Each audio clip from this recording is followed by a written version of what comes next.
everybody, welcome to the first Crafty Crows of 2022. Happy New Year, everyone.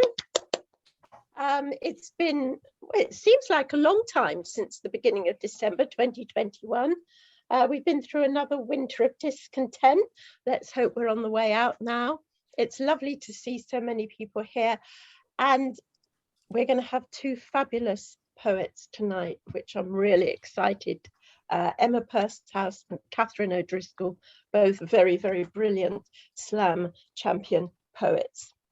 But without any more ado, we'll get started on our open mic. So Chris Palmer, if Chris Campbell, if you're ready, would you start us off? Woo! Absolutely. It's a pleasure to be here. Cool. I've only been kidnapped twice. The second time I was 13, told to choose, either stay with my mom, who had spent hours the day before detailing how she intended to physically torture me until death was a wish so beyond hope that if I gathered together all of the birthday candles in the world and blew them out at once, it still wouldn't be enough. Or leave with her boyfriend, travel to Stuart, Florida, share an 18-foot sailboat with two alcoholic men, crawl into an aft hole every night, persuade myself it feels nothing like a coffin, discover children can't choose their parents. I believe that I am running away. The school holds I have been taken, won't let me register for classes, waste months watching daytime television, cut open fallen coconuts with a machete, throw moldy food overboard. Catfish will devour almost anything. Show up late for class because dolphins swim up to the dock. Watch them cut through still glass water. Freeze the first time a girl grabs my butt here. Ooh, boy, you got a good ass. Send all the blood to my face before it floods straight back down. Painfully tuck and waddle. Masturbate that night and come for the first time. Watch it spray across the bathroom floor. Quickly wipe it up. See the sun drive my dog, Max, insane. Agree to have him put down. Feel the sting of jellyfish on my legs, followed by a stream of warm pee. Myth meant to ease the pain. Reach the last day of classes. Agree to help the girl who liked my butt move boxes to an empty classroom. Show up. See no boxes, no students, no one to stop her placing her hands on my chest and leaning close, except my mother's words. Sex is amazing, but your first time, be better than me. Find someone special. Remember that I can choose my lovers, and this amazing girl is so close to making a huge mistake. Shout, you deserve better. Run away. Wow. Wow. Brilliant. Thank you, Chris Campbell. Please another big hand for Chris Campbell. Great start. Ooh, well, that was a start. That was a definite good start. Okay, let's move on then to Belinda Rimmer, please. Belinda, welcome. Thank you. I've got a strange little poem tonight. It's called Belly Button. On nights so dark, I think only of eclipses. My fingers ache from probing. I'm trying to find a fragment of my mother inside my belly button. One small discovery and we could be reconciled. Hours with only fluff and other debris to show. My belly feels sore, tight. Nothing prepares me for a seahorse, a bloody seahorse, stuck part way out, tail hooked. I ease it onto my chest. It bobs about happily in a bowl of salty water. What is it trying to tell me? To forget the whole nurturing business, focus on making my own way, as his kind must do, and get what I need from books. There are plenty of good mothers and fathers lurking within the pages. Wow, that was amazing. Well, thank you. That was really strange and bizarre, but fabulous. Thank you, Belinda. That was brilliant. Can we have Thank another you. big hand for Belinda Rimmer, please? Okay, and next up we have Michael Sindler. Michael, are you there? Great to be here. Love this event. This poem is called What Love Is This? What love is this that flows, lapping back and forth as waves across our beaches? What soft surf traces on sand? What gifts of swells brought up from the sea that is us both? Tides dance of time ebbs and increases, taking from one and other, returning in full. What love is this that springs towards sky while it burrows roots? What flowering, what ripening into fruit? What drops to ground to feed souls and make home in deep soil, ready to repeat each repast, every revolution of rebirth? What intertwining vines climb in twirling race to sky, root, stem, and leaf fused in coiled lifelong connection? What love is this? It is love without end, without form or boundary, timeless dance of every aspect in eternity's embrace. Okay, thank y'all very much. Thank you, Michael. Ooh, lovely. Another big hand for Michael, please. Michael Sindler. This is very good. I'm sorry we're rushing through this, but I am hoping to get in quite a few of our reserved people, so I'm moving us on quickly. Next up, we have Lucia Daramus. Hello. Yes, hello. My musical heart is my poem, My Musical Heart by Lucia Daramus. My name is Ladislav Roth. My life was a swing between Hungary and Romania, both with a blue crystal clear sky. My soul was linked to this sky, a sky for anyone, Jews, Hungarians, Romanians, Germans. This is Transylvania. Flowers in my city, Satu Mare, were blooming on the streets every spring, and also in our minds. The streets a dance between narrow and generous lines, with old stones and elegant buildings in Viennese style. We were part of a big culture, Europe. My heart was so musical, flying through all forms of art involved. I decided to fill my brain with sounds. Franz Liszt and Mozart and Bach, but stop. The flight of my beautiful life was stopped. 1944, March, a time for flapping dandelions. Around another beautiful city, Oradea, and the Nazi ghettos with Jews, only Jews, and hard words. You, Judas, you are not humans.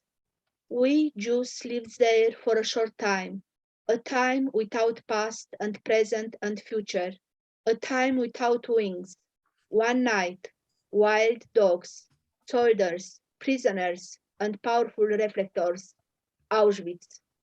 Here in my heart, in my soul, in my mind, was drawing the dead forever.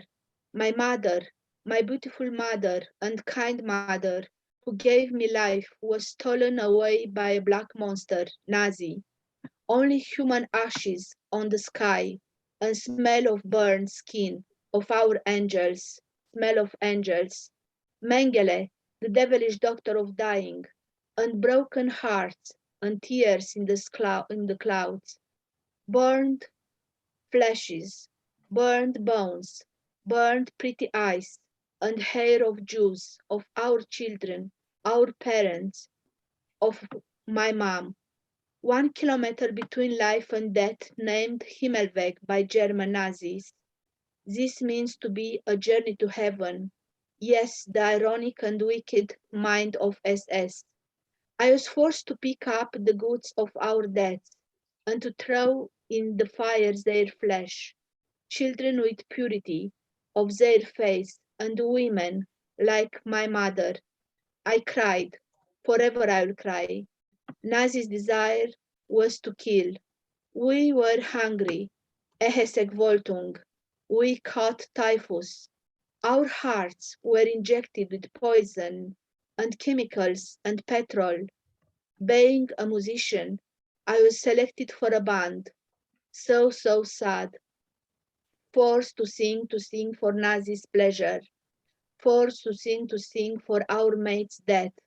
One day, a group of 4 tried to escape, but death, again death. Nazi decided to hang them in front of us, and my band to perform a dance music of joy. Alle Voglein sind wieder da. After times, part of us survived. I tried to knit this life with my past life. I studied music, again Franz Liszt and Mozart and Bach, but in my heart, along with these amazing sounds, were played another song, a song of death in which my mother is touching the shadow of pain. Now, I am a musician conductor, leading orchestras around the world. I'm hearing thousands of acclamations, but my soul is singing another song, a song of suffering of humanity. And in each old woman's face from the audience, I see a possible smile of my mother, a Jewish mother. I am a Jew, an international musician conductor with an Auschwitz tattoo. My name is Ladislaw Roth, a Jew with a musical heart, with an Auschwitz tattoo. My name is Ladislaw Roth. Thank you. Wow, thank you, Lucia. What a fabulous poem for Holocaust Memorial Week. Please unmute and give Lucia a really brilliant round of applause for that very poignant poem. Thank you. Very, very good. Thank you, Lucia. Okay, and then we'll go on to Elmian. Are you there, Elmian? Hello, Yes, welcome. Hi, thank you so much. It's so lovely to be here tonight. And Lucio, amazing. Goodness, what a thing to follow on from. Right. The bruise. I stand before you. I shine. I give you my beauty, all my love. What in you wants to shut me up and shut me down? My paper-thin defenses are bruised by your frown. Languidly, you lean forward, dip and stir your dirty fingers in the waters of my soul, agitating mud and frog spawn, pond skimmers skittering away in panic, dragonfly nymphs lurking in the deep for years and years. Your reflection distorts, ugliness circles out, wave upon wave. Damn pond, you shout. How dare you? I was in love with you, but you are hideous now. Out of the ashes of failed relating, I rose. Now, today, mothballs in my hands, crinkling blue IKEA bags, shoes and folded clothes. I breathe, relieved to say goodbye. Why then, at the graveside of us, do I hug your jumpers and cry? And mother, and screaming, and he said, and she said, and laughing, but hiding the smirk. Because it hurts, Mum. Oh, fuck it. Oh, fuck. Just stop. Let me be. I have music in me. My hands still have paint in them. No one can see me. My apron's still dirty, but not with the pottery clay my soul craves. The dance in my feet now just stays flat. So why must I love them? Stay loyal, keep up keeping a brave face and smiles. Mother lies. Oh, fuck those useless romantic shit stories of yours of coming home and running baths and rubbing my feet. I fell for the myth of domestic slavery, and those charming chains of love still bind me to them and through them to you, who with spider feet weave to control your own pain by pulling these strings and winding us all up. Now today, years later, we all excited like dust, browning in motion in the beam of your light, thrill at your presence, your visit, your awesome approval, our own secret drug. Only it's noisy, then you bored stiff by shrill siblings, even though you haven't seen them or us, not really, in years. Stand up and leave us again. Face a mess. Sorry, I'll stop there. So 3 minutes. Sorry, will you stop? I'm sure my time's up. Was that 3 minutes? It probably was. Sorry, it's just very hard to know when you were finishing because you stopped. Have you got much more? Did you want to finish? Just a tiny poem to finish. Yeah, no, carry on. 10 seconds. Face a mess. Hot tears burn out, but body stands, bones stack themselves, and we see her lean forward, step into her life. That's it. Thank you. I'm so sorry. I didn't mean to interrupt. Don't worry.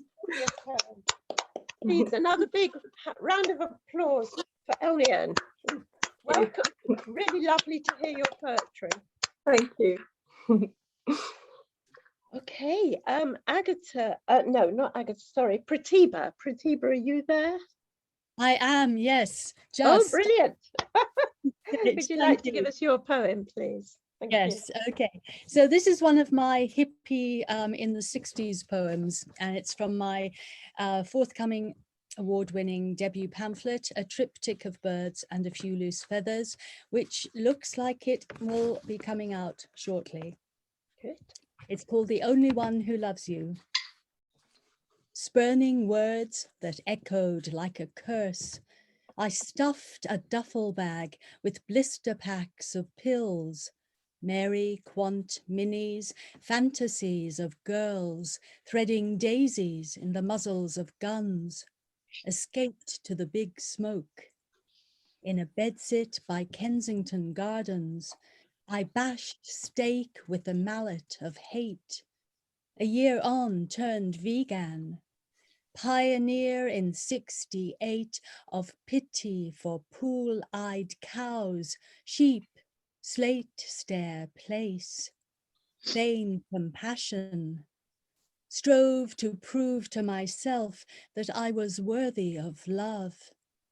Strutted the nights away with flautists, a harpist whose healer's hands strummed my strings. Drummer, tipped stroke, nimble on the snare.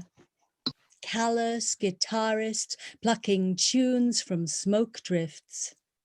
Chanted mantras with Ramdas in a basement in Notting Hill. Dossed in a Maid of Ale squat. Candles, calor, gas stove, the one tap, drip, drip in the bog beside the back door.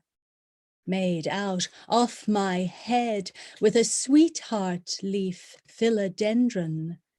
Burnt joss sticks to placate Kali's hoard of swords. Sweeten the vibes, man, stench of catlit. No one from the Highgate commune I crashed in next ever emptied. Spooned marmalade from a jar, half full, recycled from a skip. Almost believed myself deserving of love, till come the morning I forgot. My heart tenderized with grief, discovering the night my mother died. Love is an ether you can choke or float in. Wow, that was brilliant. Beautiful lines, absolutely lovely. I can't wait for a book to come out and to get one. Really good. Thank Thank you so much. Another big hand for Pratibha Castle. And sorry, Peter's reminded me, I think I missed Lauren Ruddock. Welcome, where are you? I'm here. Yeah? Brilliant. Welcome, Lauren. Your poem. Yeah, I've hopefully got time to squeeze both of these in. So my friend died quite recently in November. So to help me with a lot of the grieving process, I wrote a couple of poems. So the first one's called What is Grief? Grief is the wolf that roars. Grief is the jet blanket of night. Grief is the gift of memories fallen on cheeks.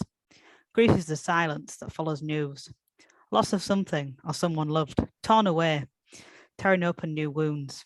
Grief is the comfort that many cling to, the elephant in the room, the unspoken word, the tears in the silence of a midnight bedroom, the slap back to reality as you open your eyes, that you won't ever speak with the one lost within your dream in real life. She crosses my thoughts, a snowdrift in time. Fleetingly, I think, I'll drop you a text. Then I remember, and the rug under me slips. You're gone, and I'll never see you smile face to face. Instead, I remember you. Memories linger, and you sparkle forever inside my heart. Miss you, won't forget you. I just want to hug you one last time. Grief is the intruder in everyday thoughts.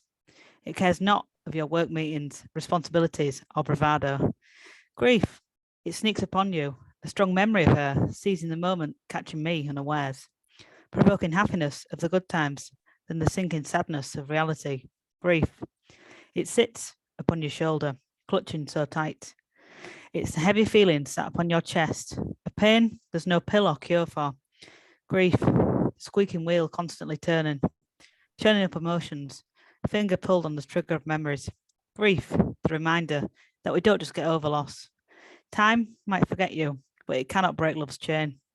The strength of our relationship not realised until permanently parted. A friend in me, forever they'll be.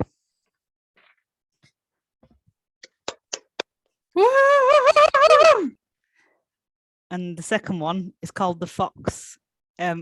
It's kind of, I saw a fox the night my friend died and I didn't know that she died at the time. That's kind of what this is from. Though it was just a moment in time, in darkness, motion turned on the light. A fox turned to me in the midnight of hours.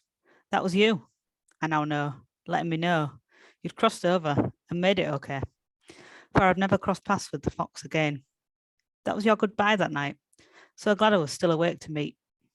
An instinct perhaps, definitely no mistake. You were so tired, I know, wanted to go home and sleep. Rest now, my friend, though I'll miss every little thing. Thank you for the time you spent with me. You were so kind. Memories of you live within me, and just like the fox, with my eyes.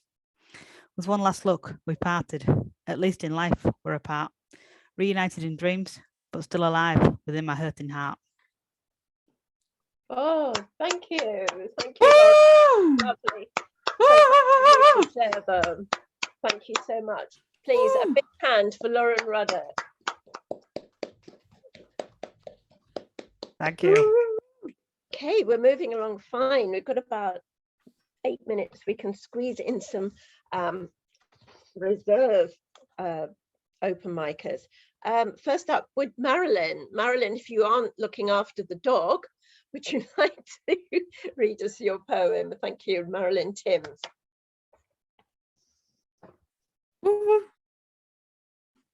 If you're right now.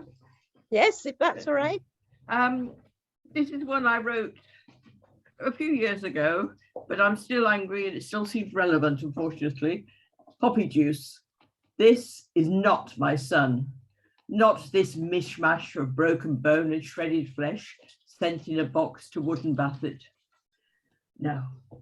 My son is a child of the sunlight, crafted of dreams, pressing his footprint on Gloucestershire's hills. My son is the peacemaker, the giver of music, passionate of rivers and trees, eternity's promise, as young as the mayfly, as old as the yew. Not in my name, voice of the people outflanked by egos, trouble fermenting where opium poppies are the colour of blood. My son is a father in waiting, a teacher, a child, with just a king's shilling to spend on the peace. Poppies ripening, wilting, spreading their poison. My son is a sleepwalker, lost in the profits of your armament steals. Vultures are circling, contrail through bombers serrating the sky. Tribesmen, untutored, high in the mountains, living in tunnels, lost to their families. Taliban soldiers, self-seeding like poppies. Snipers killing my boy, getting shot in return. Squandered lives buying a ceasefire more fragile than flowers. Who wields the power? Not the mothers, not the sons. Thank you. Wow, thank you, Marilyn. That was beautiful, so tender, so heartfelt. Gosh, thank you. Can I have a big round of applause for Marilyn Timms, please?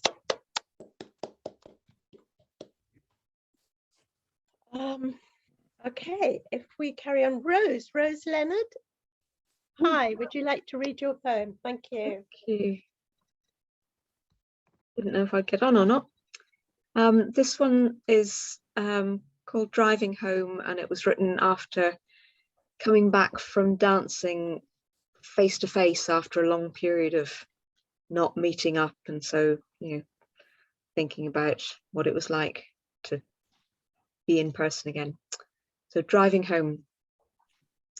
A fox flows across the road, grey in the half light, seen and not seen, an idea of fox, merging into shadowed hedgerow. In fading dusk, chevron signs gleam golden as I flip my lights from full to dip and back again, winding this brief bubble of illumination down familiar bends, my thoughts freewheeling, unspooling moments from the evening, our delicate dance of reconnection, reciprocal movements of call and response, courageous, dropping our defenses, letting others in again, an open gaze reaching all the way to my heart, fleeting brush of fingertips. The skies washed clear after storms. Earlier, through high arched windows, there was a rainbow and stone spire alight against blue slate clouds. Now a bright moon is rising as I steer a course round dark reflective pools, travellers dimming our lights in kindness to each other. Oh, that was beautiful. Thank you, Rose. That was really, really beautiful. Phrases there. Please, a big round of applause for Rose Leonard. Thank you. Okay, I think we can have one more person. Finn Hall. Are you there, Finn?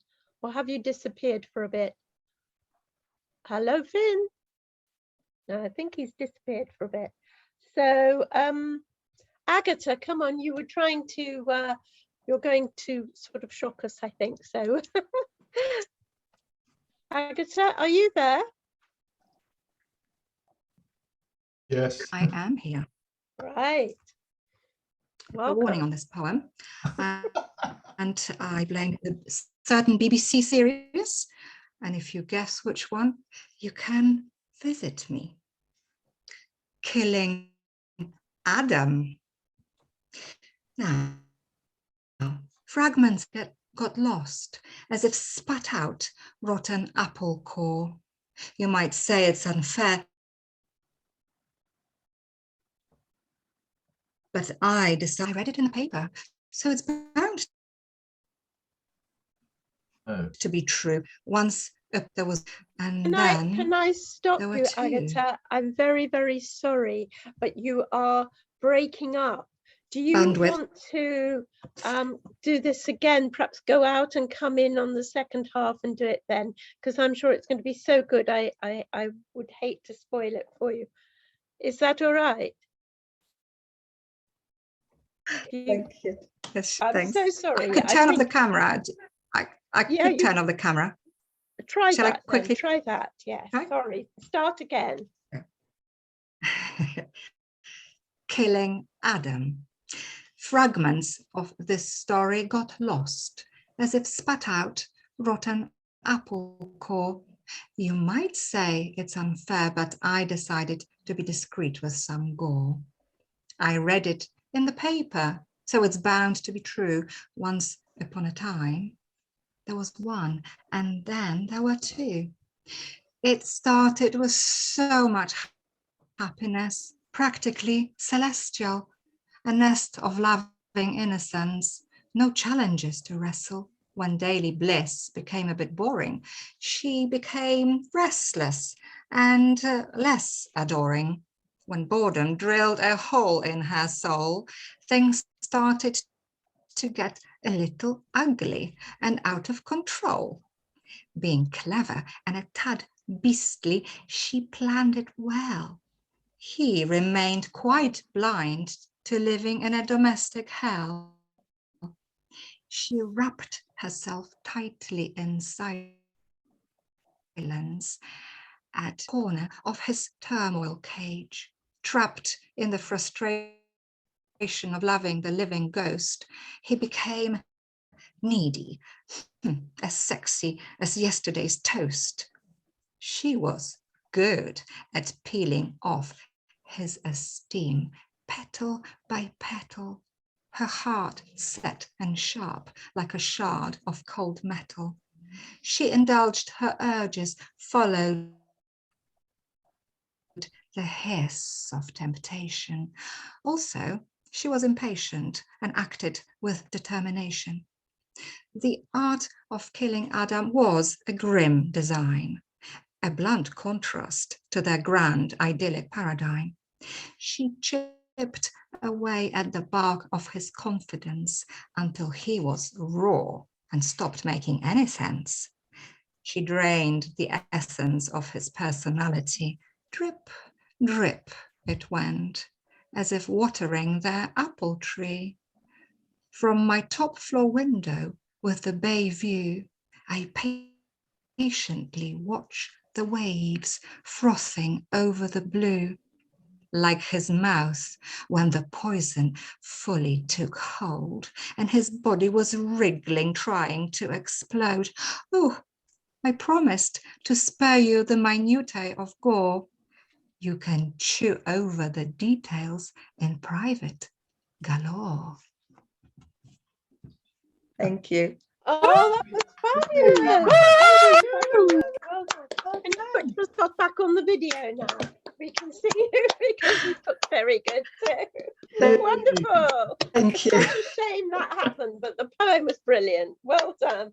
Please, a big hand for Agatha Palmer. Thank you very much. Whoa, wow, that was a brilliant open mic, wasn't it, so far? And we managed to get 3 of the reserves in, so I'm really pleased about that. Okay, now on to the really other exciting bit. I'm really, really pleased to welcome Emma Purshouse to Crafty Crows. It's fabulous. Emma is Poet Laureate for the city of Wolverhampton. The handover to the new one is tomorrow, I think, the 3rd of February.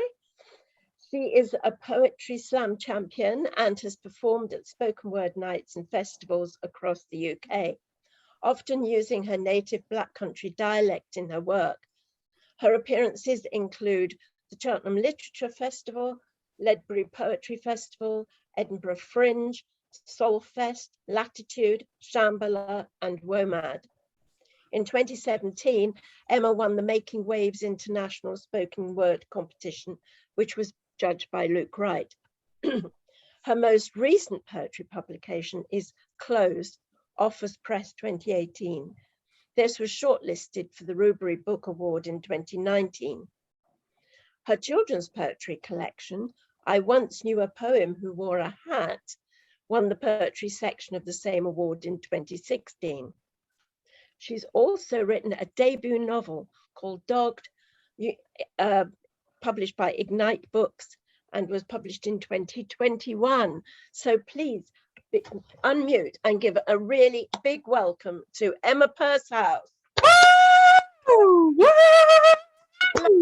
Hello, thanks for the introduction, Josephine. Nice to see everybody. Loving the poetry so far. It's fantastic to have such a diverse range of things to listen to. Wonderful. I'm going to start with a poem about crows, because Crafty Crows. This is about some crows that I used to see out of my flat window, and they would kind of descend on the kind of nature reserve that was opposite. It's called Crows Over Smestow Valley. Each winter, dusk and dawn they come, mob-handed, streaming in over the canal and the fluttering tennis courts, to gather above this ragged street, caw at empty playgrounds. Black paths fracture the sky above our erratic homes. Murder settling on rooftops, stirring aerials and furious slates. And in their cracked scrub song, their gravel eyes, is the rise and fall of land, cold seas, long nights, the glaciers, slow, slow bite. I'm gonna stop with birds, and I'm gonna do a poem now about flamingos. This is a poem about language and dialect, and how sometimes you're made feel a bit bad about the way that you speak. So it's in the voice of two flamingos in Dudley Zoo, and one's a grandma flamingo and the other is a baby, or babby if you prefer. And it goes like this. Special, we? He starts again, always mithering with questions. Great being a flamingo, ain't it? Always blethering on, he is. I like having feathers, do you? No different when he was an egg. Tap, tap, tappity tap. No peace to be had. He stands on one leg. What was it like in the old days, Nan? Go off, remind me of his dad. I got the heart to tell him, as how it's always been like this. The pond by the gates, the faces, the chairlift soaring overhead, us sky watching, pale with envy. When I'm grown up, I'll fly the nest to Chile or the south of France. His enthusiasm's killing me. You best talk proper chick, I say, or you won't get nowhere in this world, like me. He squawks, so pink he is, so pink. My wicked tongue holds back. I shuts my beak. I keeps it zipped. He don't know our wings am clipped. I got a little R face then for the baby flamingo. It's all right to take real. I was lucky enough to get a highly commended in the Gloucestershire Poetry Society poetry competition. So I'm going to read that poem now. Adam Horowitz said it was a vignette. I don't know when I wrote it, but there you go. So it's based on somebody that I used to know, a man who I used to know, this poem. And he also ended up as a character in my novel. Not that the things that happen in the novel are real, but I just liked him as a person. So this is a little poem, and it's called Ye Gods and Little Fishes. Ye gods and little fishes, that's hot. Eases his feet into the bowl, trousers rolled, stripped down to a white singlet, new and each Christmas off Bilston Market. The ritual tranclements laid out, towel, ointments, creams, crepe bandages, clean socks. Give us this day our daily bind, lead us not into more ulceration. Water sluiced away, remade legs carry him to the cabinet like his father before him who art in heaven. He takes a nightcap, a grimace and bear it, slug a whiskey, sleeps in the chair, rises early, walks a foundry floor forever and ever. Amen. There's a companion poem to that one, which is based on this person's wife, who was somebody that I used to work with years ago. And we were car valeters with a T, not valets, valeters. So this is a poem for her, and she has ended up like the lead character in my novel. It's based on two women in their 70s trying to protect a tartan shopping trolley from the world, basically. But so this poem is kind of based on that character, and it's valeting circa 1989. Doris works with lint-free rags stuffed in her overall pouch, overflowing, lighter, fags nestling somewhere in there, never too far from her reach. Ortiglim blue for windows and gold for bodywork. She is the Mr. Miyagi to my car yard karate kid. Polish on, polish off. She learns me about spoodles, full valets, pitch cars and sheds, about how dog hair is a bastard, how acid bites back and stings as it flicks up from wheel trims, how silicon spray for the dash and industrial heaters can, after one too many winters, bring on a hard-faced cough that rattles like the bay door. She learns me to tut and cuss when bleeding John on the wash, who stinks of paraffin, doesn't get all the bleeding wax off with the steamer, the bleeder him. Last Tuesday, we had £8 from down the seats of a BM that was meant for the pitch. Perk of the job, she'd said. Today, a chubby brown cassette out of a glove box. She cackles all through our dinner break in the back room up at hers when we slip the tape into their kid's ghetto blaster and play it. Walking back down Raby Street for the afternoon shift, I tell her I'm jacking it. She nods. December it is, and our minds are as numb as our fingers. It took me quite a while to get out of that job. It was quite a hard job. Difficult in winter. My next poem is more of a slammy type poem, and I used to do it, I've done it for years really, this poem, and it's about my love of art history. And when I read art history books, I have noticed that there is a distinct lack of women mentioned sometimes, and this poem kind of explores that, and how I think it might have caused problems at events such as the art school annual picnic. The location was a hard one. Monet had offered his garden, and somebody else, possibly Constable, suggested a picturesque part of Dunstable. Then George Seurat argued that on a Sunday, Le Grand Jatte was the only place to be, and everyone had to agree. So Gauguin ran to post the invitations. At the appointed time, Salvador Dali arrived on a Harley. Edward Hopper came on a chopper. Van Eyck turned up on a borrowed bike, and Klimt had limped halfway there before Degas stopped his car to offer him a lift. Turner pulled off a nice little earner, hired some rafts to punt the arts and crafts movement down the river. The pre-Raphaelite bunch got there just in time for lunch.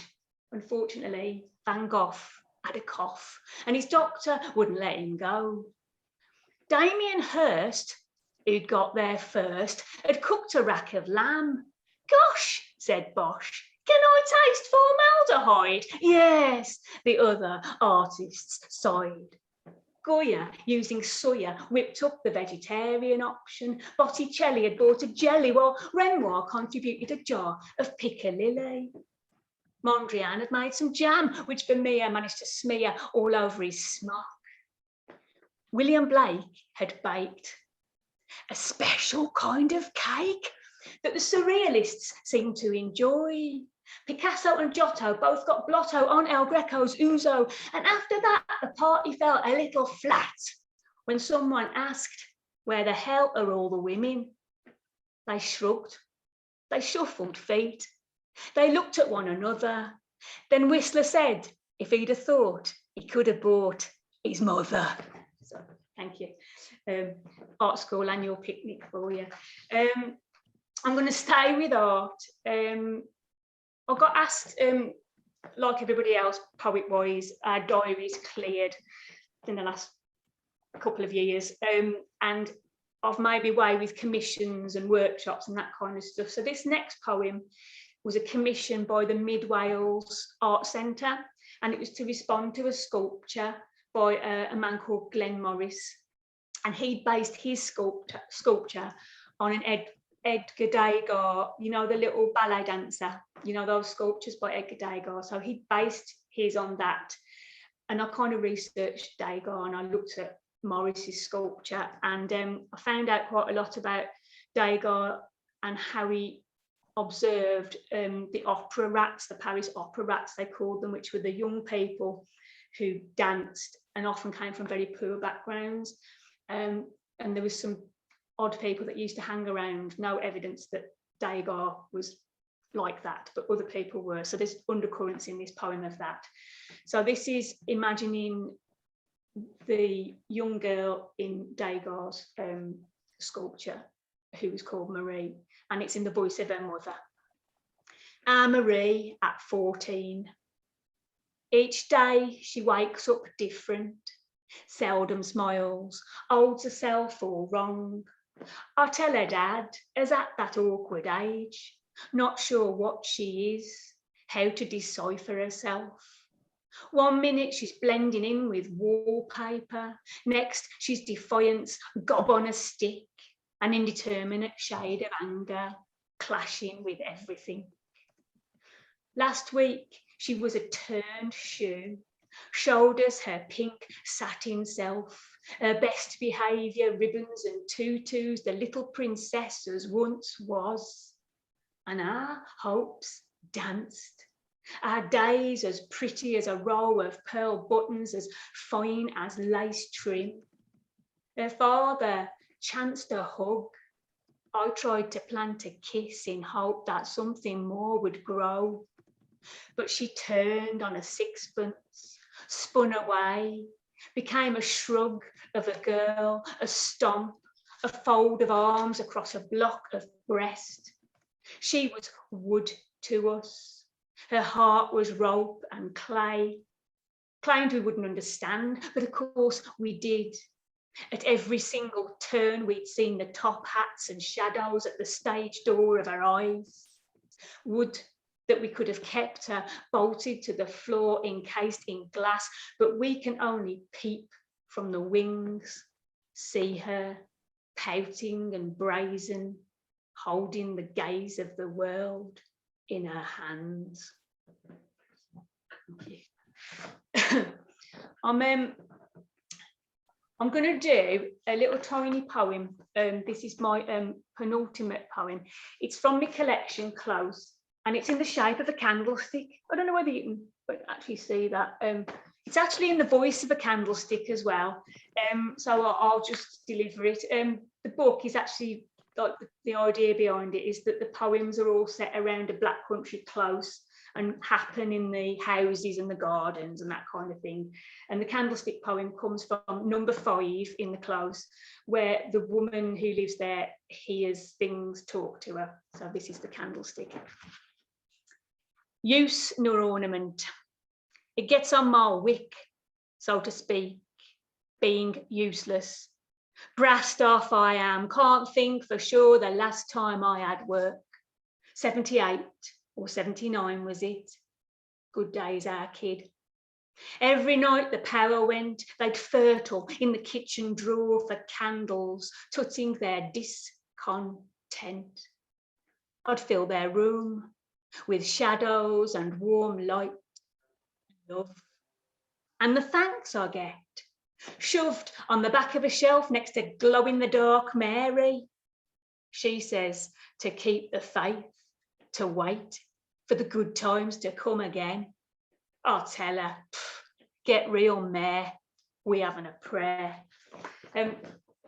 Seems to still resonate nowadays, that one actually, really. And the poem I'm going to finish with it's a slightly longer performance piece, and it's in the voice of the Canal. It's the piece that won the Making Waves spoken word thing that Luke Wright judged. I used to live on a narrow boat. It's a lovely lifestyle, but it's not without its dark side. And so this poem in the voice of the Canal explores that. It's called Two Sides. Two things you need to know before I do it. One, keep out the off road is a black country expression for mind how you go, take care. In other words, keep out the way of the horses, really, and stay off the shiny bits. Sometimes if you're having a drink in a pub at night and you go back to your boat, another boater might say, stay off the shiny bits. And what they really mean is pitch dark towpath, bit of moonlight, starlight, where that flickers and reflects. That's the shiny bits, don't walk on them. Anyway, it's called Two Sides. Here we go. Even when my pleasant face is showered, don't stay as how you have been told, to stay off the shiny bits and keep out the off road. Some days it's all salt of the earth and butter wouldn't melt and chocolate crumb smiles. And on those days when the sun shines, I'm gin clear. I'm coots and moorhens, I'm irises and lilies, I'm the suck of the carp, the plash of a ledger, the whir of a line. High about us laughter, a million loch miles from disaster, all about benevolence, hiding the malevolence. On those days, excuse me, all about benevolence, hiding the malevolence. And yes, some days I am a Sunday school treat on dangled feet, cooling toes, Jack Bannocks caught in a net. And then it's so easy to forget the dark side.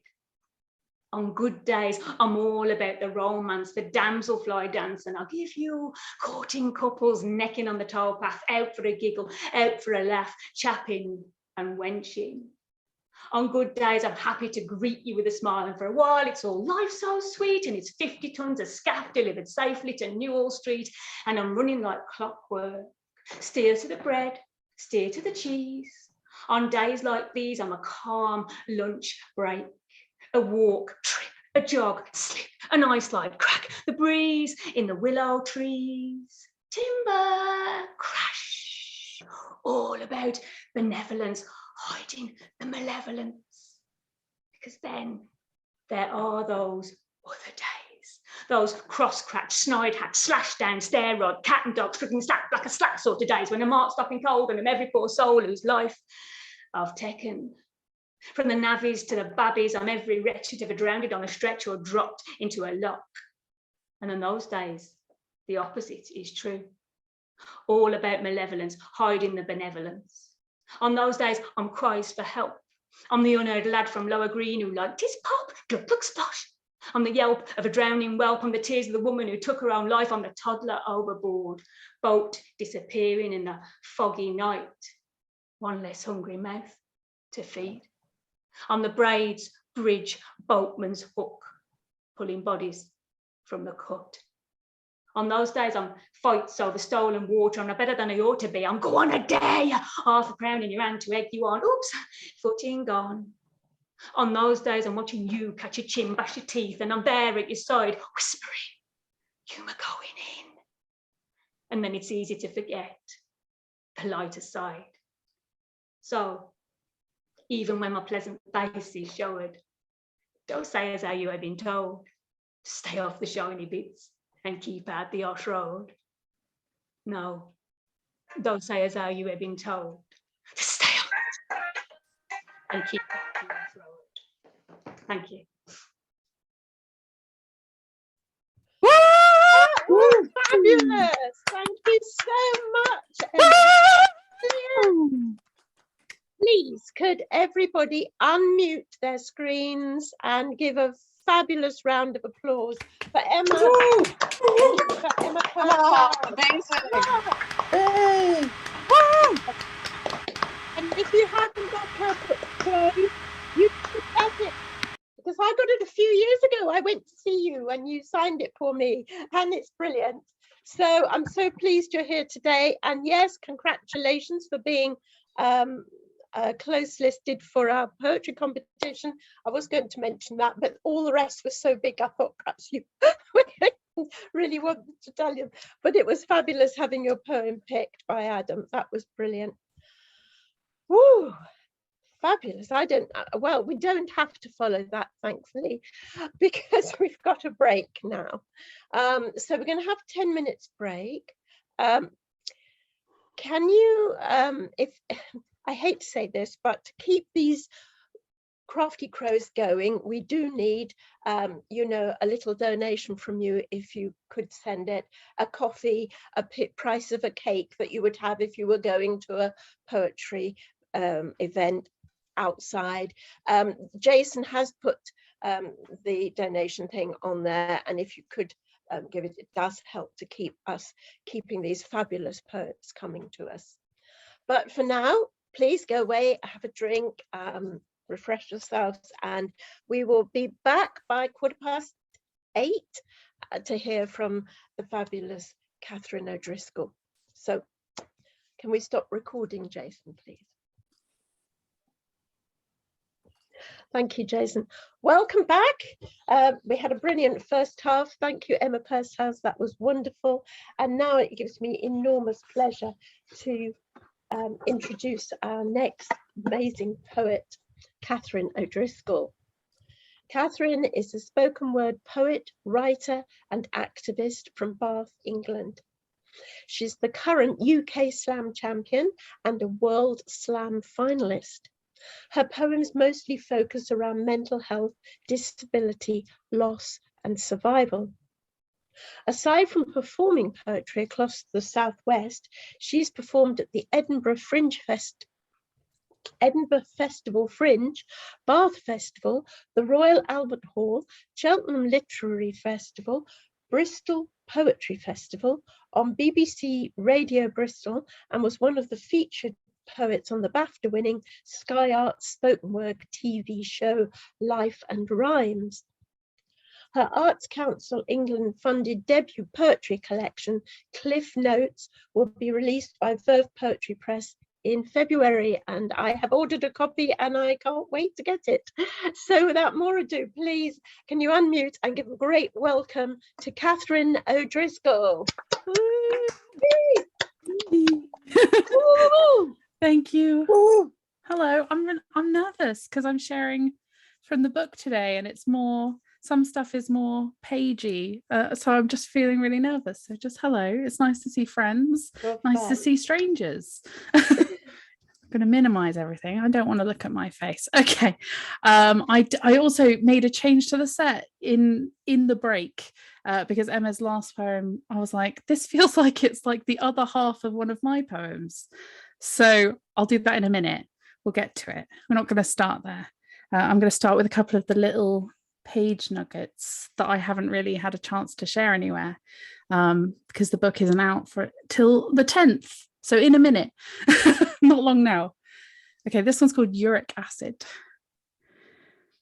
Some people have depression like gout, like uric acid forming needles in the blood and polluting in the joints. Some people have depression like aortic valves rupturing, like the ripping of muscles into pair halves, and both are agony. But it's lonely when people step back so they don't get blood rush on their shoes and they say, "What's wrong with you?" I don't know. I say, "It was like this when I got here." Okay, that's the first one. Okay. If you don't know anything about me, most of my collection is about mental health, disability, neurodivergence, surviving in general. One thing I have survived is my own personal lockdown. When I was 17, I stopped leaving the house for 7.5 years, which is a really long time, as I know now everyone is in a better position to imagine. But at the time, no one knew what that was like. So I wrote this poem about that when this lockdown first started. I wrote this poem, which is just called Lockdown. You will relocate your jawbones and call me in a month when your world rightens again. I will be hung upside down, planted on the ceiling, socially distanced from anything grounding. I can't reach the phone right now. Please call back later. Prayers circulate my personal chapel of lonely. Please call back later, the walls echo. I won't want to speak when you're back in your great wide everywhere else and I'm still stuck here, but call me back. You know where to find me. Lying fetal around the light bulb, swinging shadows around the room as if I'm spinning at the center of the most beautiful party. Thank you. I'm going to just do a cheeky content warning now. I do experience daily suicidal thoughts of varying degrees and have for 19 years, which is a really long time. So obviously that comes up in the book. I'm now going to talk about some of those things. I will give different content warnings as we go, but feel free to mute if you need a minute. I don't know if my face changes when I'm performing and when I'm not, because I hide myself on my screen, but hopefully you'll be able to tell when it's ended and come back and join us. But mainly I wanted to share this one because for some reason it's one of my favorites, and I've put 2 of my 3 best favorites in the set tonight just so I could share them. This one's called The Pit, the Core. Cutting cherries open with a hunting knife. Peeling back the skin, exposing the tooth inside, slicing a canal to the core, spiking the pit and pulling it through splayed flesh and putting that tiny stone into a hot mouth. Doesn't despair taste like kidney stones? Doesn't depression crunch like bruised fruit? Doesn't blood well in the mouth like an apology, but you spit the stone into the wilderness, and it is not a pearl, is it?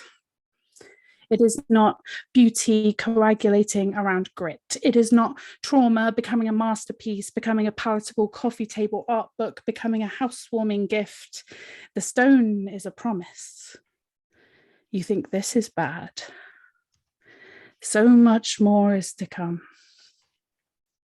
And you spit, and you spit, and you spit, and you wake up with the night with the juice slipping from lip to ear, sticky as regret, slinking like the truth from the shadows, and your mattress is studded with necrotic stars contracting after light back to dark pits you keep finding everywhere you walk. And you know the truth. You throw the cherries away, burn them to cinder, swear off fruit forever, but one day you wake suddenly and find yourself a forest of rotting food. And of course you throw yourself away. Of course you do. Wow. Thank you. The next one is the one that I feel compelled to do after Emma's poem, hopefully not as a disservice to Emma's poem, because it's a completely different vibe. But the recurring motif of like the 2 sides to every story, and that being the canal side. This is my side of explicitly potentially triggering if you struggle with suicidal thoughts. It is specifically about my attempt to drown myself in a river. Just want to be upfront with that so that those who need to take time we can. This is called An Unfinished Apology. Mum, I'm really sorry. I'm sorry for all the times I walked out into roads without looking. I'm sorry, you know me well enough. I can't pretend I have a predisposition to position myself with intuition. You know better. Me and the traffic, Mum. We go hell for leather. I walk into roadways like I've just finished a job and my mind's finally clear of the daily to-do lists. Like I don't want to do this. Mum, I don't want to do this. I'm sorry that when I last called, I had to tell you that 4 days before, my housemates found me on the lip of the river, looking down into its throat, kissing the reality of drowning. I know I was feet first sliding into the coldness you fear, but the deadening of the nerve endings felt like all those times when you've dashed across 2 cities to see me, swept me up and asked what set my neurons alight this time. It felt like muffling everything down to a hushed concern. Mum, it felt like the water wanted to know if I was okay. And I just wanted to tell it the truth. I was just writing poetry on the surface, Mum. I wanted to write in the black with my body. I wanted to flail and thrash and fight. I wanted to want to survive. I'm sorry I used my feet to write you another suicide note. I'm sorry I didn't have a better way to tell you this.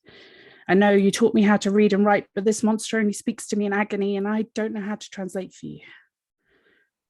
I'm sorry. I've never been a mother. I don't know what it's like to have my child hate one of the only perfect things I ever made. And I can only imagine how helpless you feel when you find me with tide lines up my arms, markers of where I was the last time depression flooded me, and I hate to make you feel like that. I'm so sorry. I'm sorry, this is just another half-thought-out apology. I want to promise you'll never hold a letter in your hands and know it will be the last from me. I'm not sure I can keep that promise. And I learned from you the value of my word, so take my words, keep taking them. Keep telling me I don't need to say sorry, but keep listening. I am sorry, I'm trying. I remember everything you've said to me. Just survive the next few minutes, just breathe, just be. I drag my body from the pits, I spit out the river water, I repeat and I remember. Depression's not my home. It's just where I'm living right now. And I know it doesn't make sense, but I keep going back there.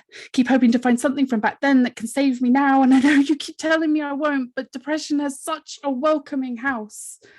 Mum, it throws the most beautiful parties. You should hear the stories it tells. I wish you could hear the things depression tells me, Mum. Or better yet, I wish I could hear anything else. This poem's not finished. I'm not sure how it ends yet, but I believe in you more than the voices in my head. I know I've been dipping my toes into the Avon, but tried to take comfort that somehow I'm still grounded by you, still going. And how long for, I can't promise you, but I can give you my word that the next time I feel like drowning, I'll try to say something like, the water's cold again, or I'm really sorry, Mum. Thank you. I'm not sure if that was my mum, but I did see that she snuck in. So if it was, hello. I'm going to follow that with like what I think of it as its like other half, which is a poem which was originally called, and some of you will have heard it under the title, The Austere Beauty of Trying Not to Die, which is about the issue of being suicidal in a political environment where your government tries to oppress disabled people and weaponize their mental health to stop them from having access to systems that will keep them alive. Under Caroline Bird's mentorship, we've decided to rename this poem. It's now called A Letter to Parliament. The doctors tell me there is no more funding for the services to keep me alive. They send me home to stop my sodden shoes dripping river water in their waiting rooms. They say, I'm lucky I have family to stop me. Lucky I stopped. I'm lucky that I stopped in time that I don't quite qualify as an emergency. They say that they hope that I'll survive and that they are sorry. I'm prescribed my small dose of best wishes, and that is all between me and memorial. They say, no man is an island. But I am a gay, disabled, working class woman. And these days in the UK, I feel more shorelines than sure thing. And making it to tomorrow takes a whole lot more than digging in when the ground keeps shuddering. This whole chunk of land uttering its last right prayers, wondering if it will be enough to stop us sinking. 130,000 of us buried at sea, thinking ourselves tucked away safely on coastlines, quickly subsiding as we sleep forever peaceful under the scratch blankets of austerity. I can no longer afford to romanticize democracy. Mental health services that cease to be, or the decades I have spent lost on this seascape of suicidality that my government now hopes will silence me. I can no longer afford to romanticize it as an ocean at night, thick with black, curling up at the edges and licking with an unwelcome insistence at the horizon, blunt as trauma, a blindfold, and eyes gouged out with plastic spoons whose handle snapped halfway through, a dark as deep as the hollow of myself, in which I have swallowed a sky full of hope and felt nothing but the bloated toad nausea, the incoming inability to run from danger. I can no longer pretend I see the moon dropping silver kisses upon crest tips, diamond dusting the blade of each wave. I can no longer dream of the silence of the sea. Not now. Not when I can feel the full force of physics plotting against me. Not when I know every molecule wants to crash over me, crack through me, crate and bury me. Not when I've been lured to rest my head on riverbeds so often that one of my ears is still full of that poisonous sludge. I remember everything that drowning taught me. So I will no longer pretend I am lost on a beautiful seascape, waiting for sirens to tell me my fate as the stars show me how to get home. The stars are candles, extinguished by sea spray. The moon is a gunshot wound in the gut of midnight. The sea and I are no longer lovers. You are trying to kill me. I will not turn your violence into poetry. I will no longer believe in sunrises I have never seen, like hope or recovery. Just the ice-spiced touch of this murderous blue water, my half a boat floating, and me trying not to freeze to death and ignoring my MP referring to me as just another person who refused to learn how to swim on their own. Thank you. I do love to do that one. That is the one that got me my title of UK Slam Champ. However surreal that still is a year later. So thank you for listening to it, even if you've heard it before. And now I'm going to dip back to, I think probably my favourite poem that's in the new collection. It's called The Thing. We're going to move away from suicidal thoughts. You'll be pleased to hear. But we're going to move to a place of body dysmorphia and self-loathing, which is perhaps not so good to hear. But those are the content warnings for those who need them. Downstairs, in the wardrobe partially blocked by the wide hips of a rocking chair, I keep my body. Occasionally, when the dust motes dance in great golden slashes through my living room, I visit it. Wrangle it out. The house holds its breath. A sheath of flesh bent double over a coat hanger, I brace myself. Hold it between me and mirror, flatten with hands. Don't think about Louisiana swamplands expanding. I double in size. I try to think of curves as catching points for embraces. This arm crook is where my fiancé's crown falls. I am a landscape of possibility. Jabba the Hutt, slug skin dried and stretched, a yard of peach latex wibbling as it's cut. I pierce it. Another hole, needle-sized beneath the fingernails, behind the ears, under the droopy eyelids. I pierce it here and here and here. And this is the same as losing weight, right? Holding myself like an evidence bag, I pierce it, shove it back to darkness, refuse to look at it again all winter. My mirror is all metaphor. I cover it with silk. Thank you. Let's see, where am I? I've got a few left. I forgot to hit the timer at the beginning, so I'm just trying to guess now where I am. This one, similar kind of topics, but is comes from the background of trying to be in a healthy relationship when you have a history of being sexually abused and trying to navigate PTSD in those happy moments. It also has a content warning for religious iconography for people who find that disturbing. I kiss like church. By that I mean with all the solemnity of a funeral incoming.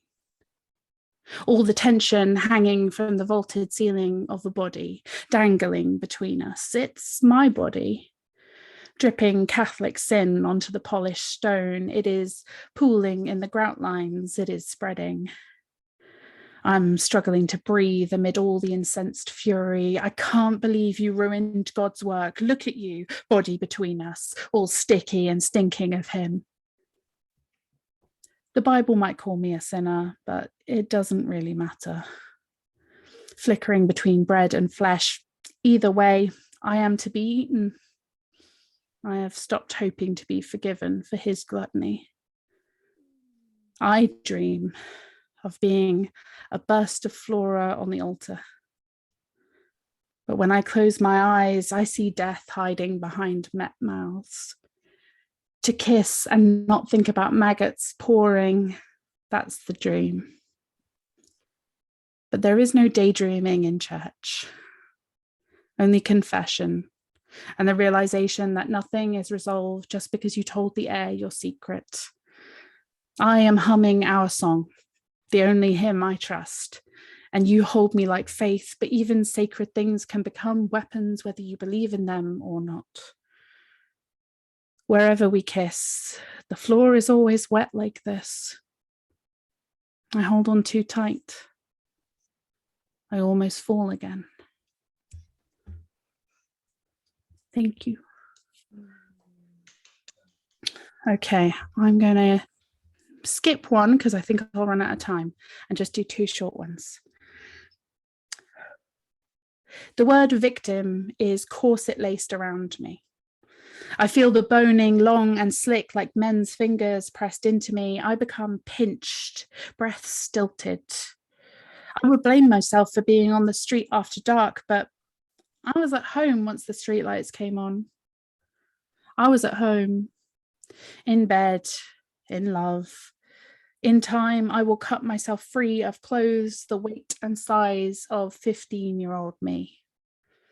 I will fill my lungs with air until I am fat with it, until my torso shivers like the moment before bursting. I will take the deepest breath in, keep expanding with oxygen instead of self-loathing until the clothing rips apart on my cue, and I will reclaim the space I live in. And oh, the noise you will hear from me then. I'm going to end on an even shorter one, but before that, I just want to say thank you for having me. Thank you for listening. And I am sure that my publisher would like me to say, by Cliff Notes, it's had all these poems in it. I haven't done any poems that's not in the book. Okay, this last one's called Peony Bruised, and it's my favorite one to end sets on.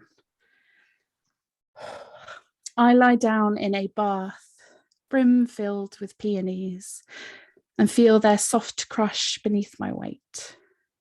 That soundless collapse of a teen girl, the emptiness of it discarded velvet dresses, pink blood blot tests me where I move. My thigh is a map of a country in lockdown. See how it doesn't move, but it can tremble.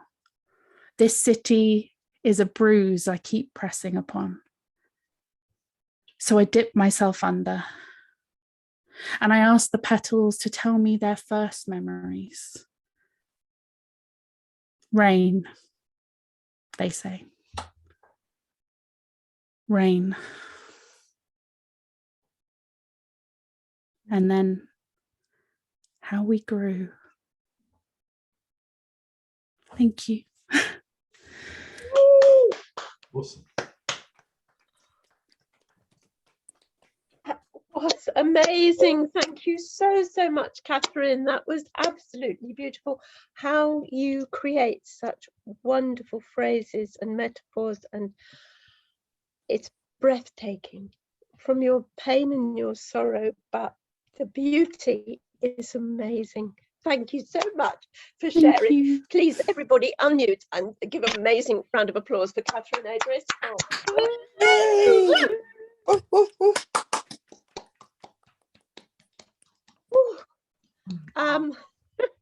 Wow. Right. Thank you so much, both of you. You've been wonderful, and we've got to try and follow that with the rest of the open mic, which is going to be very difficult.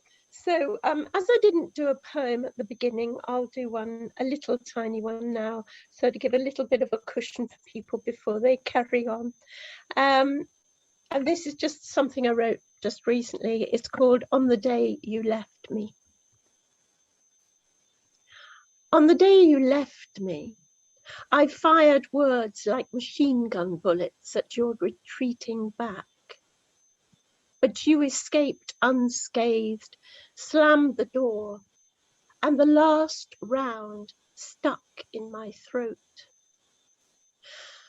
My voice fell like an injured bird that fluttered up into the confines of my head, and there, between my ears, it warbles.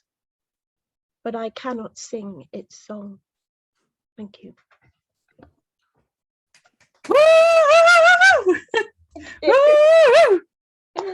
Okay, right, so we must get on with the rest of our open mic, and we have still some amazing people to come. So without any more ado, let's get our very own Jason Conway. Thank you. Right, okay. Welcome to the metaverse, where pilgrims lose their misty minds to fantasy, to curse, claw and cajole, slide down racing rabbit holes as they relinquish the pounding pain of the physical, visceral world. Let bulging bodies fall to waste as smell, taste and touch are synthesized, synapses electrified, egged brains fried virtual side up with ketchup and fizzing chips washed down with data dregs. Go beg for allure, more coveted couture, more war, division, furor. We'll grip, snackling on plump pixels, triples of drip-fed fodder, fueling fickle sensibilities, fencing off our fallacies. From the outside, out there beyond the pond of convenience that drowns in shrouding torrents, lashing, tormenting, denting our desire for what's real, stealing our seduced souls in the war of mind control. Welcome to the fiction farm, for worse or better or butter will baste you, pre-pack you in bite-sized morsels to be callously consumed, spooned commands to bandstand your deliciously devout wishes. Usher in your new God to praise for and beg forgiveness, caress your festering detests, beget desires, lust for fires, bring brimstone to non-believers, scorn the outed outseekers, their sins of flora, flesh and fornication. Cast me your meagre mortal skin and let the luscious light stream lap in. Those tantalizing truth tokens spoken in spin, spidering in, webbing you with wistful wonder to recoil from mortal binds. Come here, for mending the meek is trending. Purse your licking lips and kiss the feet of the hissing altar. Tore your hands in praise to me, the screen of beaming mercy, and repeat and replete after me the chant of the metaverse.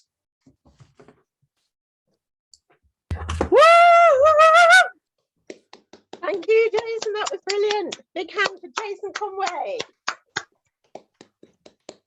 Okay, straight on to Alex Rankin. Alex, are you there?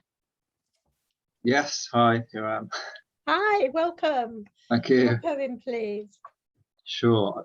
I've got two very short ones, if that's all right. As long as you, yeah, two short ones will be fine. Thank you. Okay. Right.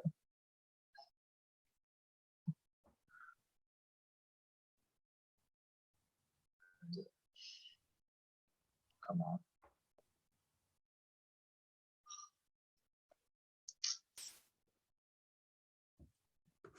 Right.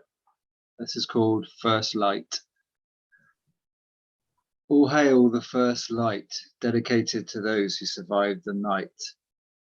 Like the woman who lays there bleeding, hope receding, doctors lay their verdict down gently, but either way it's a sentence.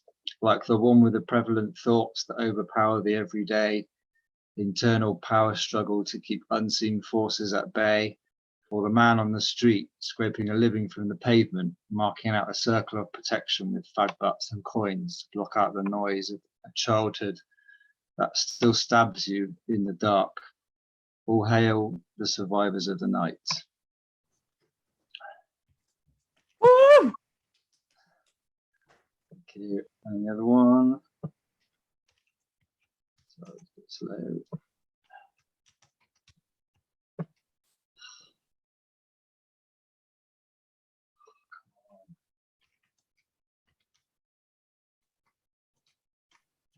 Right, this is called Dig In.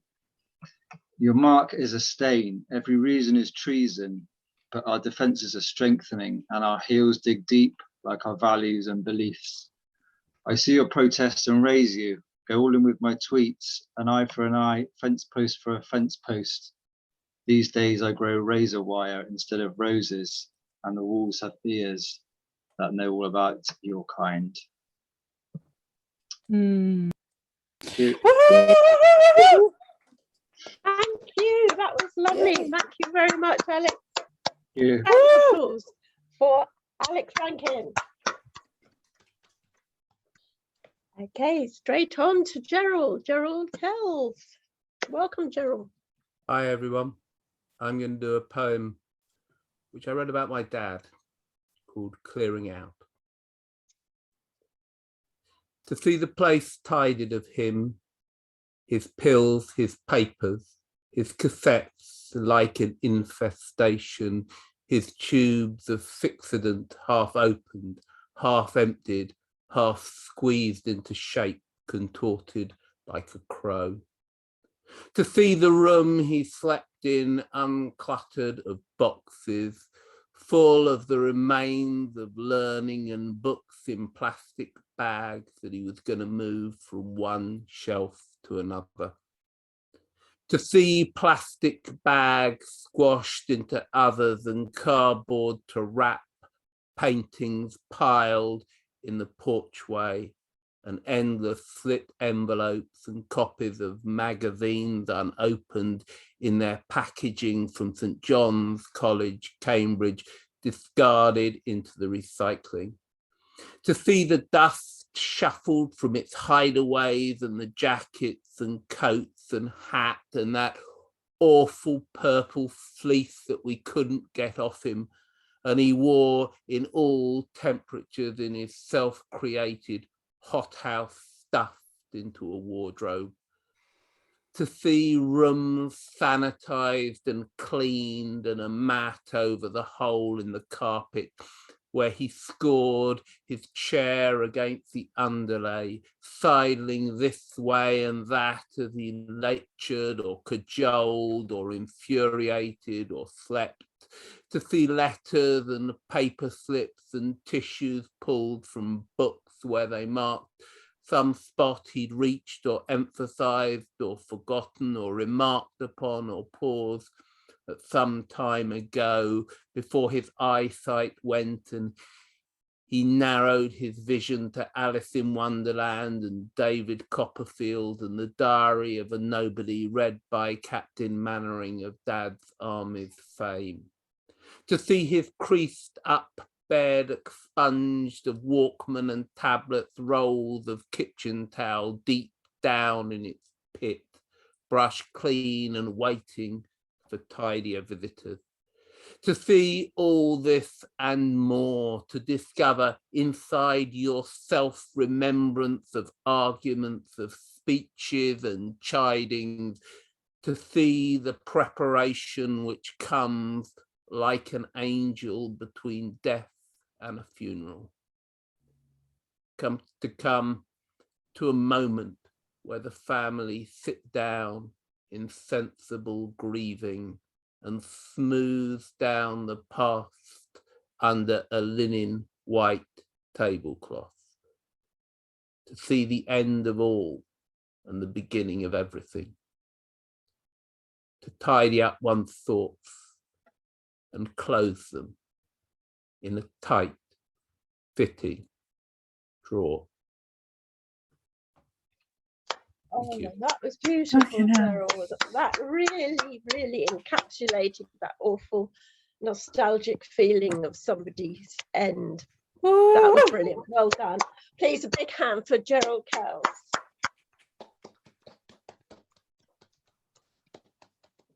Okay, straight on to Carlos the Unhappy. Hello, Carlos. Hi there. Since it's February, I'm going to read a love poem. I think we need some love tonight.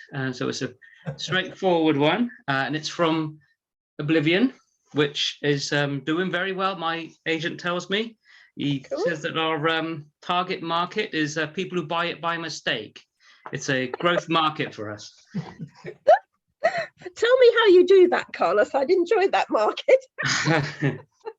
Anyway, this is called Stars Keep Vigil. Stars keep vigil over your sleep. How softly the night arrives when I am with you, except when the moaning clouds foregather and helpless walls rise raw and tall. Then perhaps I will step back into the velvet universe, slip into the neon waves, drown in the dust of stars, slide there in my own open resting. Nature and all its beauty are nothing, nothing more than the oblivion of creation rejoicing, rejoicing in its magical nothing and everything everness. Anyway, and after all, the universe sent me.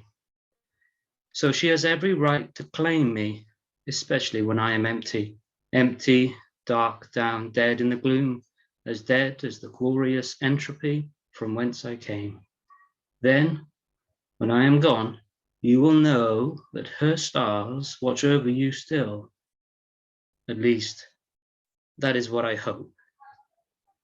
That hope, my deepest hope, you could call love. Thank you.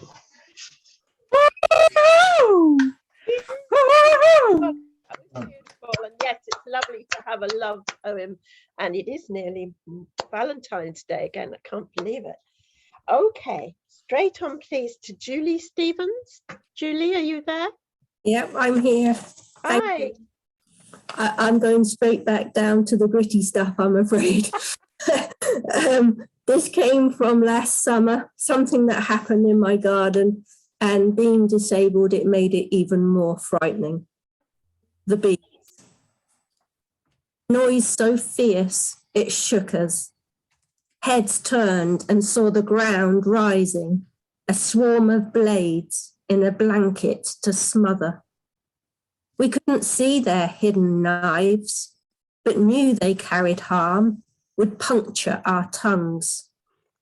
Their orchestra of violent strings surged together, throwing fear to this chair that dragged me down. Would they know I couldn't leave?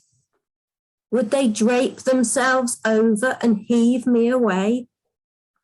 This black shadow was an advancing mob, buzzing death into every note. And here I was, fixed underneath. No muscle to rise and flee, no legs to run faster than their fearsome flight. As my world caved in, I was forced to race with the power of still. Ooh, that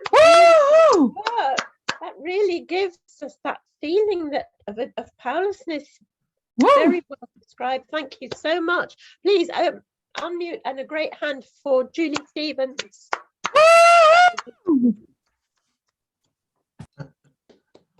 Straight on to Kathryn Crowley. Kathryn? Yeah. Hello. Not here. Okay. Then we'll go straight to our reserve list. Howard Timms, are you still with us? What about me? In a minute, Clive. You've just got to hold on.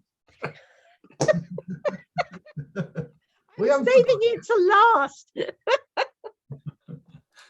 You got to go somewhere. Is Howard somewhere? No? Okay. Yeah. Howard must have left. Okay. Let's go on to Finn Hall. I see Howard trying to unmute. Howard. Oh, right. Where is he? I've lost him. Second page. Howard. Yeah. Sorry, my cursor went over my mute button. Sorry. Okay, welcome, Howard. Thank you. Crêpe Suzette. French pancakes. Crêpe Suzette. I'd read of them in a story which had bored my student mind, except that the description of pancakes slathered with the liqueur of green chartreuse. Soon crêpe Suzette were my cordon bleu, my diamond solitaire, my hook to land a girlfriend by blending food and booze. Her fascination with me became flat, like my pancakes. She poured not spirit but water all over my plans for the future, tossed them up in the air, until they stuck to the ceiling.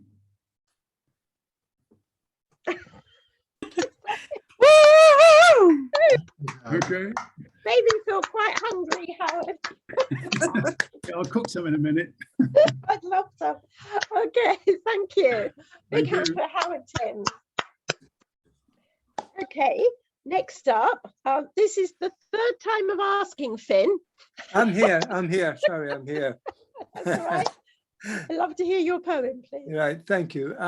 This is a fairly new one I wrote. My brother's an artist in New York and he did a painting and I thought I'd write a poem about it too. It's called Twixt Chocolate and Dying. We know what we're doing. We don't know how to stop. The example has been set by those at the very top. But the euro, the buck, the pound and the yen is continuing to march and march to the end. We don't have to go to Mars. From here, we used to see the stars. What did you see? The future will ask. And why did you let it die? And the past will tell you that only some did try. The others, especially the big others, the pretending, caring others, the flying for meetings others, the can't be bothered others, the it's only one bottle others, the killers of the earth others.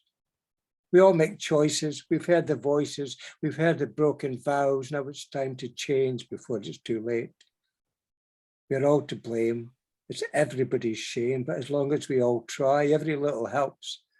But your little, my little, it's not the same as the big corporations' little. Theirs should be more, so much more. Woo! I agree, totally. Thank you, Finn. That was brilliant. Thank you. Big hand for Finn Hall. Okay, straight on. Ivor Daniel. You're there. Yes. Hi. Your poem, please. Thank you. This is called We Are Green, and it was on Fevers of the Mind. One winter's day, through condensation windows, I mistook a withered gunnera leaf for a heron's wing. Imagined the bird, coiled, primal, waiting at the water. Months later, in the veiled sphere, under a summer gunnera plant, I imagined myself small, deep in zoological realms, below explosions of virid, strong-stemmed leaves, as wide as the sky, blushed flower spikes pushing up and through. Today, in seasons of indeterminate grey, when squirrels do not know which page of the nut calendar we are on, it is the verdure I return to. I daydream of a kinder world. Daylight and rainfall elect a parliament of plants, an upper house of trees. We are green, enfranchised. Thank you. Thanks, Ivor. Big hand for Ivor Daniel. And probably the last one from the reserve, Vicky Hampton. Vicky? Are you there, Vicky? I'm here. Can you hear me? Lovely. Can we have your poem, please? I thought I'd give us a nature one tonight. This is called The Sky Bones. Before she made them this jumble of skulls, she slept in her high place, where spiders spindled flies beside her sweetheart face, cocooning in dusty silence. When day began its slow mull, evening peach seeping into a silvering sky, it pressed the deepening blues through a high circle in the gable, while motes spun in the sun's failing filaments, marionettes at the O of a hole. until the old barn lay its sable shadow long on a field of gold. She had unfolded then, unsettled vertebrae and day-lazy feathers with a head swivel, ears sharpening to the nocturnal. Breath flexed in the stretch of her talons, and she had dropped into the dust, a ghost, white front soft as ether, past the mole, caught in the mole trap, kicking and bucking its blind bones to conclusion, and on, skimming the river's verge, wingspan and eerie benediction in the pewter light. She winnowed the wild grass, plummeted onto a pantheon of night mouse and vole, flushed the tussocks for rat and shrew. A momentary ruffle of air was all before their small brown bodies rose and flew. Thank you. Oh, beautiful. Thank you, Vicky. Please unmute a big hand for Vicky Hampton. Thank you very much. I'm sorry that some of you haven't been able to get on into the open mic. We had so many today, but I do assure Dawn Jutton, Peter Chatteris, Leslie Constable, Paul Francis and Kate Jenkinson, if you come along to next month's Crafty Crows, you will be on the open mic first before anybody else, okay? So I do apologise that we couldn't quite squeeze you all in. And now for something probably different. I don't ever know what he's about to do. So I'm always caught with a little bit of trepidation here as to quite what's coming next. But please, a big hand for Clive Oseman. Okay, so yeah, that's Josephine saying over something completely different. Some of you have heard this actually, but I've got nothing else that's any good, so I'm going to do it again. So yeah, I mean, I'm sure most of us are on Facebook, and you must have noticed, if you are, that there's an absolute proliferation of questions at the moment being asked by pages that, oh, that's a good, fun question. Let's answer that one. Really, it's just asking for your password or asking you for the answers to your security codes, these security questions. And people fall for it, literally hundreds of thousands, even millions in some cases, and I'm not exaggerating, answer these questions with the proper answers. And I tend to answer with something like really ridiculous. And that sort of inspired this, if you want to call it a poem, so you can probably guess where it's going now. And this is an interview with Facebook. So, Clive, where were you born? I was born in a small town just outside Wedlock. I'm not sure where that is. I can't find it on the map. And every time I asked my mother, she said I was a bastard. She never had much patience with me. She has a lot to answer for. What was the name of your first pet? I was never allowed pets, so I got very attached to my pillow. I used to take it for walks, not on the lead, obviously. I didn't want people to know. I used to stuff it up my jumper. It didn't really have a name. Then one day, it suffocated my uncle. I think it did the world a favour, but it had to be put down or taken away for forensic examination, as the police euphemistically called it. That made me sad. What colour was your first car? It was rust-coloured, with a brown interior. The interior wasn't always brown, but my passengers had a collective loss of control as I hurtled through a built-up area at 130 miles an hour on a foggy night. I always had to keep the windows open after that. Never really did get rid of the smell. As a child, what did you want to be when you grew up? A lamppost. I always had a strange fascination with lampposts. I didn't see the light until I was 18. The council wouldn't give me a job because I wasn't the standard design, so I went freelance. It was okay in the summer, but winter was a challenge, and having dogs peeing all over me wasn't nice. It made me wonder why people didn't just stick to pillows. They have much better hygiene and are useful for getting rid of arrogant relatives. What was your mother's maiden name? She had a double-barreled name, which in those days meant you were upper class, not from a broken home, or so she said. It was security question. This Ansia security question. Everyone knew her as Anne. Which great English writer were you? Shakespeare. I don't write my own plays either. What's the first thing you remember being told by your father? Let's think. That the Tooth Fairy was skint and had to borrow the money from my piggy bank. Then got knocked down by a bus before she could pay it back. And Santa Claus was at the wheel of the bus and had been arrested. It's a Saturday night and you're 16 years old. What are you doing other than masturbating? Borstal. I'm doing Borstal. If your age was flipped, how old would you be?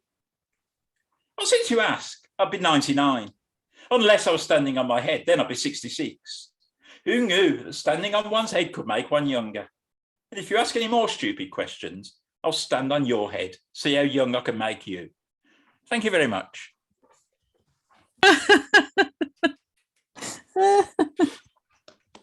Proper poetry. Thank you so much for that. I had to laugh almost out loud, not just at you, but something that somebody put on. I think it was Vicky Hampton, was it? That you ought to have a tenor warning. You know? That was really funny. Yes. Thank you for making us laugh at the end of a brilliant evening. You're welcome. Before we go, I want every open micer to unmute and give themselves a big round of applause, please, because it was fabulous open mic. Really was. Well done, everyone. Well done. I want a really big, enormous round of applause for Emma Purshouse, please. Woo! Okay. And then another round of applause for Kathryn O'Driscoll. So pleased you came. So pleased for both of you. So what's happening next? Well, the next Crafty Crows is on the 2nd of March at 7 o'clock. And we're going to have Derek Doran and Jake Wildman. So that should be quite amusing too. That will be different. And also I just want to add that we are doing a Raised Voices. We always have done a Raised Voices for International Women's Day.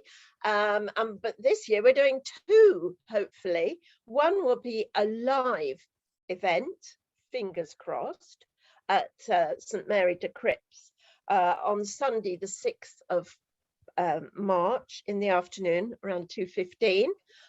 There we have several Gloucester-based poets, lady poets coming to read live. So I do hope if you're in the area, you can make that. But if you are from other parts of the country and it's difficult, on Tuesday, the 8th of March, we are having an event in the evening, a Zoom event at 7 o'clock. So please come and join us. That will be out on our GPS site and elsewhere on Facebook very soon. And several of you have been invited and you know who you are. So we're really looking forward to that. Is there anything else I need to say, either Jason or Peter? Have I covered everything? It's been a fabulous evening. It's great to be back. I missed you in January. And I look forward to the next one. So give yourselves a round of applause and bye-bye. Woo! Stop recording, Jason.